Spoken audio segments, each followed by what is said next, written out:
Thank you. And number two, fight. That's right. He's got it. Mics are up. Studio is live.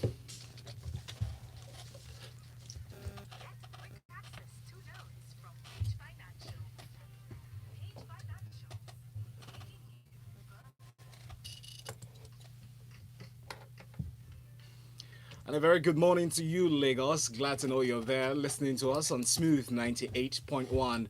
And we are live with Freshly Pressed 981, where we'll give you a detailed analysis of our newspaper stories this morning. And joining Folu and myself, Indeed, in the studio, Valentine. we have our special guest in. Three gentlemen, three musketeers. We have Cheta Nwaeze. Good morning. Welcome, Cheta. Good morning. Good morning to you. And Ayo, hi. Good morning. Good morning, Valentine. Welcome back. And as well, not leaving out Fred. Allison, good morning. Good morning.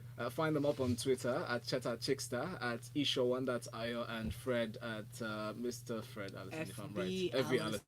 Oh, that's right. It's okay, holiday, that's what it does. That's what it does. Lagos, join us in conversation this morning. Use the hashtag FreshlyPress981 while you're up on Twitter.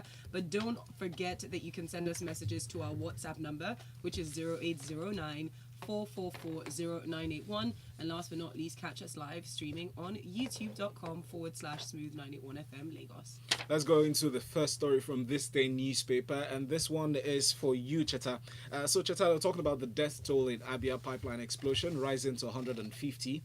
That happened, and Senator Theodore G called on Nigerian National Petroleum Corporation and NPC to hasten up and repair all its leaking pipelines to halt further avoidable deaths. Some of them are blaming them for not necessarily carrying out routine maintenance. They said this is not vandalism because the signs are there. What are your thoughts, Cheta? I used to have a very harsh view of this. First things first, I think God rest the dead. I used to have a very harsh view of this back in the day. Remember that we used to have, and this is going to be a very grim list, but I think it has to be read out. 1,000 people were killed in Jersey in Delta State. At least 1,000 people in Jersey in Delta State in October 98. 50 in Abia State in March 2000. In 300 in Warri Delta in July 2000. 105 in Abia in June 2003. 60 here in Lagos in September 2004, another 20 here in Lagos in December 2004. In May 2006, 150 in Atlas Creek in Lagos. In December 2006, 260 in Abule Egba. 2007 December, 40 people killed here in Lagos. May 2008, about 100 people killed in Ijegun, which is just close to Ogun State. Then we had a sort of, I don't know if I'll use the word lull. But in January 2016, 63 people were killed after a pipeline was vandalized in Warri. And then we had the Arepo thing 2 years ago. The problem, from my viewpoint, is not is the fact that people go to these leaking pipelines, whether vandalized deliberately or ill because they are ill maintained, and then start scooping the product. And I'm of the view that this is not just poverty, but it's also greed. The reason I read out that list is that we have so many examples of what happens when a crowd of people gather around a pipeline leaking products, and yet people still keep doing it. That's a problem. And I don't know, I frankly do not know what can be done, because it's too easy to blame the government. The DPRO corroborated the fact that this wasn't caused by vandalism. So in this case, it was negligence. But yes, there is negligence. Yes, there are cases of vandalism. But what about the people who just carry themselves and go to, when it's too easy to say, I think it's escapism to say it's poverty, when these things have happened over and over and over again. Sometimes you need a little bit of government orientation also, so that people understand that there are evils that could... In this case, I know for a fact that the government has tried several times to tell people this is what will happen, this is what will happen. So this is naked greed. In face of real danger. Thank you very much, Cheta. Sad story though, but let's move on to this one. Still talking about certain things that might be posed as danger to certain parties. This report has said they threatened to withdraw coverage of all political parties in the state that just concluded.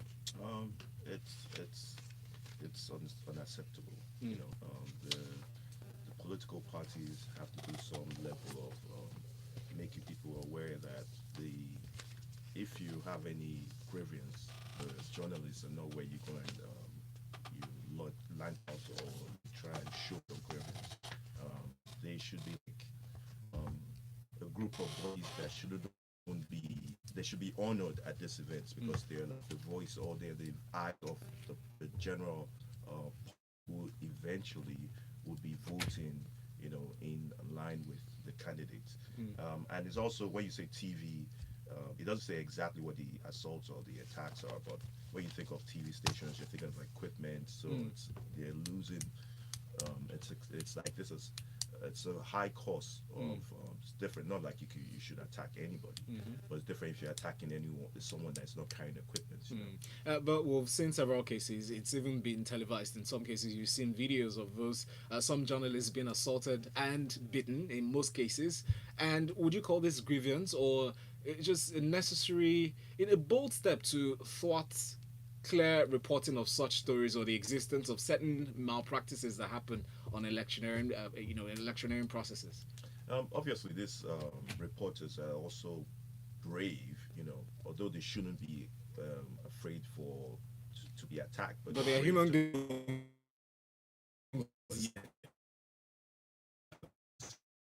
A particular candidate, they will be afraid. Do you understand? Because Ajaokuta, others for 2018 budgets. Talking about the 2018 deficit-based budget. So just recently, Nigerian Security Printing and Minting Company Limited (PLC) was offloaded and was handed to a stake. Actually, was given to CBN to 21% or thereabout. The federal government says that they're ready to offer more of their assets for sale soon, and this was revealed by the CBN Governor Ganduje. Cheta, your thoughts on this? What's today's date? Today is the 15th of October. October. How many days do we have left in the year? Not very Not many. much. And it's now that they want to sell stuff they want to flog stuff to fund the budget. Well, let's not forget we've been talking about it through the year, and people have had very strong reactions to it. Which is the lacuna. The budget, this year's budget, last year's budget. Remember, I don't know if you saw the implementation report of last year's budget. It's very poor. Yes.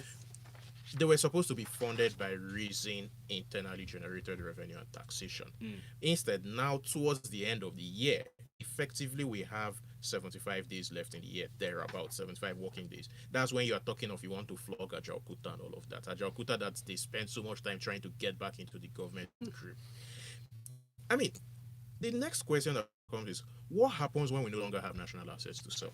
Rest plus more debts, totaling north of 120% of revenue on debts and wages. Then you have a problem. That's if it were a company, they would have declared it insolvent, and the bailies would have come to strip the assets. And see, we've been running this thing for a long time. We now have a total debt profile of 22.3 trillion naira. Last week, Reuters reported that more than 20 Nigerian ships filled with crude are floating around the oceans looking for buyers. And the president asked the lawmakers to approve a $2.79 billion euro bond. That's more than 1 trillion, just over 1 trillion naira. That the government is looking for money. And instead of us to admit where we are in a precarious fiscal situation so that we can start doing something about it, we are just pretending that everything is well and going. See, this thing will bite us as in, it's not the time that it will bite us is not even far again, because we are a bad debtor. We're collecting more debts. We no longer have the ability to pay for the debt, and at the same time, we're about to increase wages. Just as we're about to go into another 4 years, it's a perfect storm. Thank you, Cheta. Let's take a few comments. Messages have come through. Am I from Akoka says, God rest the dead. These are really cheap deaths. The way we hazard our lives to scoop up such inflammatory products leaves me in awe. As Cheta mentioned, we can't keep giving the government the short end of the stick all the time. While we've got Anyakan from VI who says, what could be done to eradicate these pipeline explosions? Where are these pipelines leading to? Very interesting question there, but there's still more coming in. Imo from Ikeja says, I've always argued that human beings need to be governed. If you expect humans to use their heads all the time, you'll be disappointed. On the other hand, no matter how dangerous something is, the moment people see an opportunity to make money, they will take it. Not justifying what has happened, though. The government hasn't done enough. Let's not say the moment all people see an opportunity to make money, not everyone functions that way. But we understand your point. We'll move on now to Punch newspaper for this story. NERC considers limiting estimated billing by power firms. While this might come as a relief, Ayo, in the details, they said the outcry for electricity consumers over crazy bills continues to rage almost 5 years after the privatization of the power sector. By that privatization contract and agreements with the federal government, it's understood that the discos had the obligation under the privatization program to meter all consumers within 5 years. But it seems we're still talking about this. It has still not been implemented. What is the way forward, Ayo? I think what the people want is for the bill to criminalize estimated billing to be passed. I think that's what the people really want, because it looks like this is just a way to ameliorate the issue on ground that people are crying about. Now, it's also funny because we've seen already that they actually had a target of 5 years, which they've only done 42% of. And painfully, the way the statement was made by the commission is that they said meter all customers within 5 years as contained in the performance agreement signed, and they said it's not been fully met. I don't get what they mean by not fully met. It's not been met. The target is make sure that you have 100% and you only have 42. It's not been met. Which is not, low. It's really low. And I think this is, we've discussed this a couple of times. I think this is deliberate by the discos actually, and I think it's because they feel they're being lazy to actually do what they're meant to do, make sure that everybody uses the correct amount of light that they to pay for the exact amount of power that they're consuming.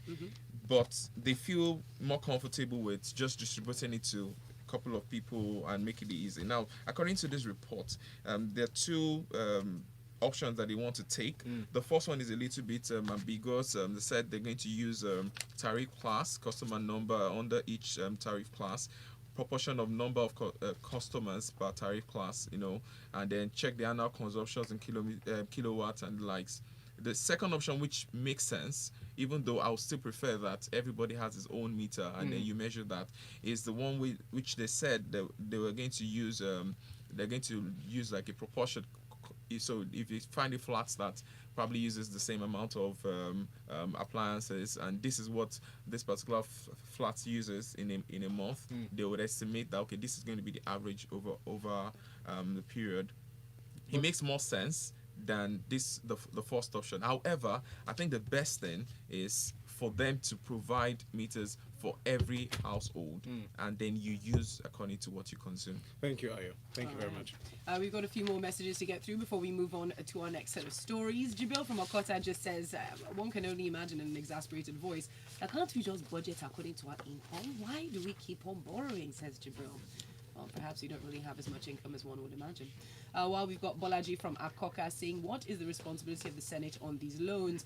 Don't they ratify them before the executive takes the loans? What have we done with all the money collected so far? Bolaji, thank you very much for that. Again, one can imagine that we have signed approval for monies. Have we received the monies is another issue. While Ibi says, our leaders are jokers. How can you sell government assets in the name of funding a budget?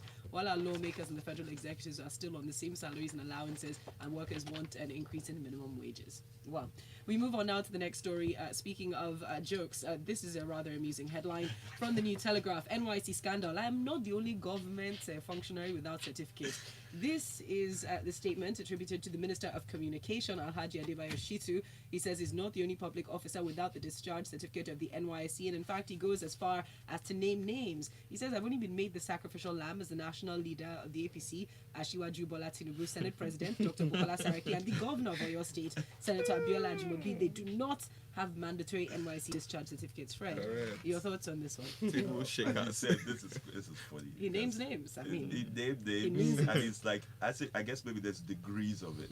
Like this guy's he said they didn't even participate in the program. Like he didn't get a discharge certificate. Okay. So maybe his even better position. Very interesting. I mean, we chuckle about this, yes, but it brings to question a number of issues. First of all, the importance of NYC Yes. really when it comes to matters of governance, because it is a requirement. But we've seen time and time again, this is an issue that caused our former Minister of Finance, Kemi Adeosun, to be resigned because they said to resign, sorry, because it was alleged that she had forged her certificate, even though she did apply for an exemption. NYC recorded that they received her application for an exemption, but what she got apparently was not the original thing. But what it keeps coming back in, is this something that we should really take a look at, addressing how or whether NYC is important in terms of what officials or anyone needs to work in Nigeria? Yeah, I think NYC is important because the general public actually participates in NYC, and the initial idea of NYC is a good thought. It just, for me, I think what I see in all of this is just I'm seeing a shift in how we're gradually putting our policymakers or our decision makers under accountability. You know, this is still bringing us to a state where the general public has more say or has more power in connection to how we deal with our policymakers or our decision makers. So NYC is important. It's a shame these guys haven't served. I don't know if I think it's more of an integrity issue now. If you want to send the masses to go for NYC and yourself don't want to go for NYC, and then your words also, you don't want to send it for NYC, that's an integrity issue. And then we need to revisit the whole idea of NYC entirely. All right. Thank you very much. We'll keep looking at that. Up next, speaking of things we are looking at, what are we looking at in a video that's come out where the Kano Governor Ganduje seems to be caught on video receiving dollars from suspected contractors? Now, the Premium Times, again, doing some very revealing investigative work there, have published a video appearing to show Governor Umaru Ganduje pocketing vast wads of American dollars and what is said to be bribe payments from public contractors. Now, this video has been released without audio. It's a 2-minute video. It was recorded in 2017, and it's the first set of at least 15 different clips that shows him pocketing about $230,000 US dollars, which was part of a series of cash advancements to the governor, a total bribery of about $5 million. Now, the published version was uploaded without audio, but apparently the Premium Times did see a version of the clip with audio on Sunday evening. The audio was removed from the general public to protect, I guess, the identity of the contractors, and you can hear them saying, I think you should collect this money before anyone walks in. I think you should put it in your body, conceal it in your barringer. But response from the governor, he strongly denied being the person in the video, has said, listen, called on everybody to just prosecute whatever they can, but the president is yet to make an official statement, but we are being told that he's ordered a thorough investigation. I mean, You see, curious. This reminds me of 2012, the Farouk Lawan case with $10, and as much as this looks like something from Nollywood and all, we need to state something for those of us that understand a little bit about editing videos and the likes. As much as yes, you can edit videos, it's not so easy. It's not like audio, okay? So one good thing I like about this is they said professionals have actually said the video is actually valid. It's not so easy for you to doctor videos as much as you can do with audios or with documents generally. So I like the fact that now we have an audio that it will match up. Now that can be tweaked actually now because technology is getting better. We're going to see how investigation is going to go on this case. Nothing. Of course, we know what happened the last time, but let's give them the benefit of the doubt. The last time. No, but I kind of like what Cheta said earlier about the journalists being attacked. This speaks to that. You know, Yes, because you should note exactly. that in this So- particular story, the journalist Jafar has had to take cover. And he's a Abuja-based journalist. He's had to take cover with his family as well because there have been threats to his safety. And again, going back to, like you said, Cheta's point, there needs to be serious actions taken by security agencies whenever journalists are when they put themselves on the line, you know, attacked. yeah. Cheta, you want to comment? The real issue here is the independence of the judiciary. I don't know why people are asking Buhari to investigate. The people who should be investigating this are the judiciary in Kano. But when you have that lacuna where it is the same The They governor, need to be doesn't prosecuted investigate, first. so- as in There needs to be a sorry, case. The case needs to basically be brought before the court first. Yes. sorry, the language here. Thank you. Judiciary, prosecutorial service, prosecutorial service is what I was looking AGF. for. not AGF. Sorry, go ahead. The Attorney General of the state. This is not yet a federal thing. Okay. It's a state thing. But because it is that same governor that will sign off on the salaries of the chief judge and all those pre-secretarial agencies, that's where the problem is. But the thing about this is he's still a serving governor, right? So Yes. he has immunity. The first step would normally be, in a sane society, for him to be first of all impeached, then he can be prosecuted. As of now, Exactly. nothing can be done, unfortunately. Exactly. So I just to ask you, gentlemen, because this is very interesting and leads into a lot of the argument or push for true federalism, as we say. What then happens if we did have a system where the states were even more independent, considering the if we had character, this- the character of people that we have sitting in office? Yeah, if we had a system where the states were more independent, some states would have developed by now to be more normal. Some will still be. But because of things like investments, protection of rights, and all of that, everybody will be aspiring to better. So basically, you have a situation where state assemblies will be more independent by now. If we had done this in 1999, by now, what would have happened here? So, see, But if we do it now, it still means we have to go through. we that will painful have process. to, yeah, we'll still have to go through. We will have to go through the painful process at some point. We're just kicking the can down the road. End of story. Excellent. Thank you very much, Ayo, Cheta. I appreciate that. Ayo, I do believe I'm staying with you for the next one. We are going to talk about the environment. Very important, considering that there are quite a few states in which we've declared a state of emergency. But ThisDay newspaper gives us this headline: the federal government plans a review of the policy on environment, and that's what we're going to be taking a look at now.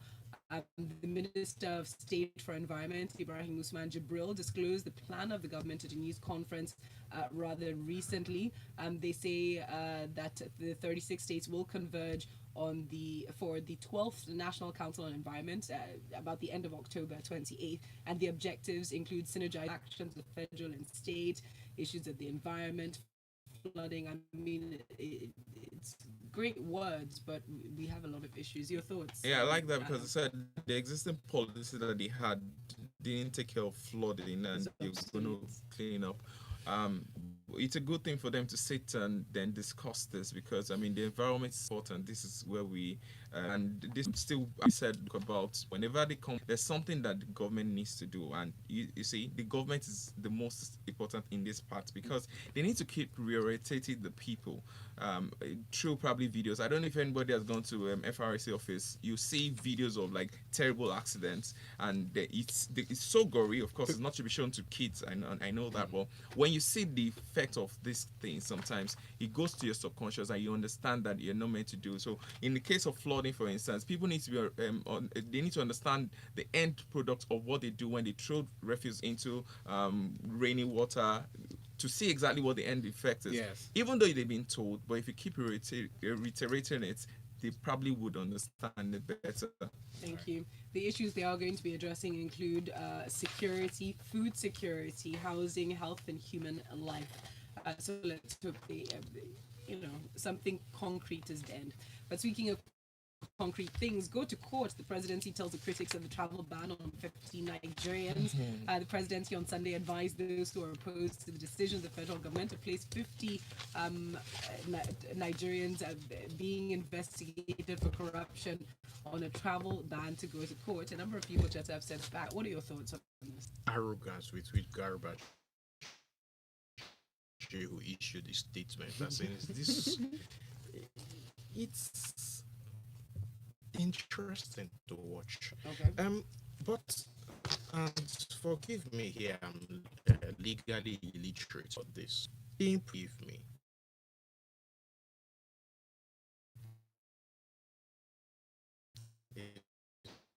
That we're taking to corrupt people, I'm dead weight. Dead guy. So, It's one.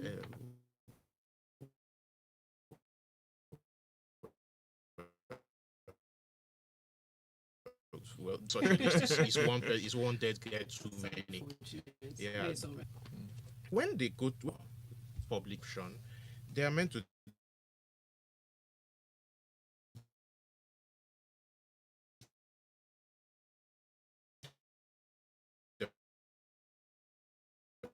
deposit their passports with the courts. Yes.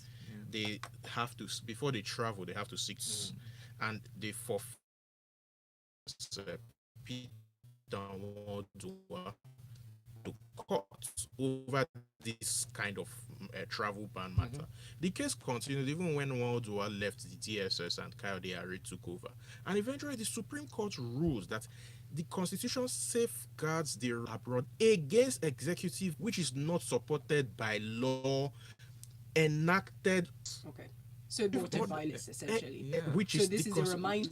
Status quo. So There you why go. this order? It's a I mean, reminder. Well, that's come what it already exists in law. So there you go. People stop panicking. If you've done something wrong, you've done something wrong. Yeah, but the point We is there do have needs to to move be on okay. for the last story, and it also a very important story.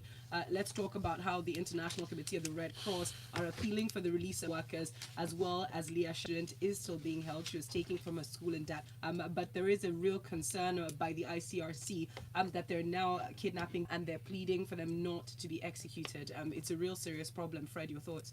Yeah, it's a deadline here. Boko Haram had given the government, which is it's 24 hours in like they were going to execute one of the staff if the government doesn't respond to their wishes.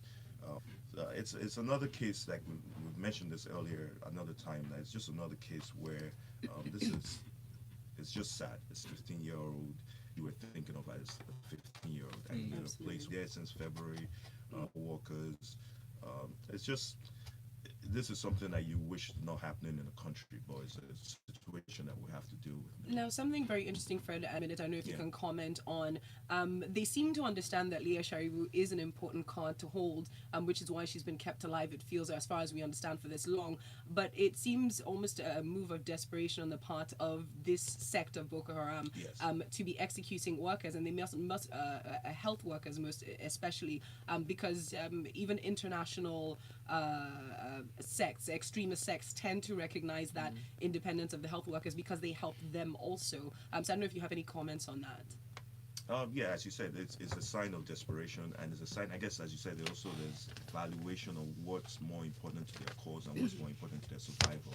And they view the medical staff as more disposable as opposed to a more highly politically, what would I say, valuable prisoner to them. But all in all, it's a thing where I don't even know how we would address this completely. Thank you very much for that, Fred. I think you're out of time. Special thanks to our analysts for coming in at Chickster. Find Cheta at Chickster, at Isho1, that's Ayo, and at FV Allison. That's Mr. Fred. You find them on Twitter. Lagos, join us next as we come in to talk sports in the locker room. Good morning.